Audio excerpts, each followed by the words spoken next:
ఏ patient హాస్పిటల్కి వచ్చినా ఎటువంటి ఓపీ సేవలు, ఐపీ సేవలు, పరీక్షల్లో నిర్వహించినా కూడా వాటిని అన్నింటినీ డిజిటల్ చేస్తూ ఇవన్నీ చాలా పారదర్శకంగా జరిగే ప్రక్రియ గత 2 సంవత్సరాలకు జరుగుతూ ఉంది.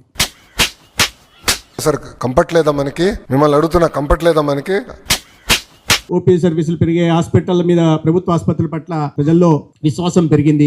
సిగ్గుందా అసలు నీకు ఆ స్టేట్మెంట్ ఇవ్వడానికి? ప్రభుత్వ ఆసుపత్రుల్లో ఎలికల కొరుకుతా ఉన్నాయి, కుక్కల బెడద ఎక్కువైన, కుక్కలు మనుషులు కాళ్ళు పీకు తిని ఏదైతే తింటున్నటువంటి పరిస్థితులు. ఈ ప్రభుత్వ ఆసుపత్రులకు వెళ్లాలంటే ఈ రోజు భయానకమైనటువంటి పరిస్థితులు ఏర్పడి ఉన్నాయి. అక్కడ డాక్టర్లు అందుబాటులో ఉండరు, అక్కడికి వెళ్తే మందులు అందుబాటులో ఉండవు. వైద్య ఆరోగ్య శాఖను భ్రష్టు పట్టించావు.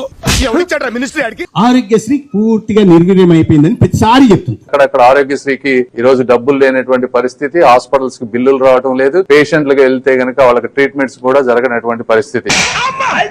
జగన్మోహన్ రెడ్డి గారు ఆరోగ్యశ్రీ అనేది ఖచ్చితంగా దాని క్రెడిట్ వైఎస్ రాజశేఖర గారికి ఇస్తాం. ఆయన హయాంలో వచ్చింది.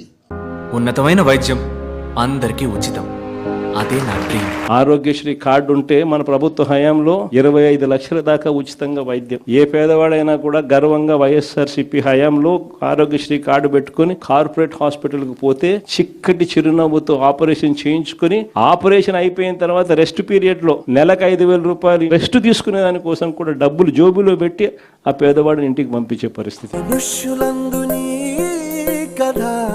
మహర్షిలాగా సాగదా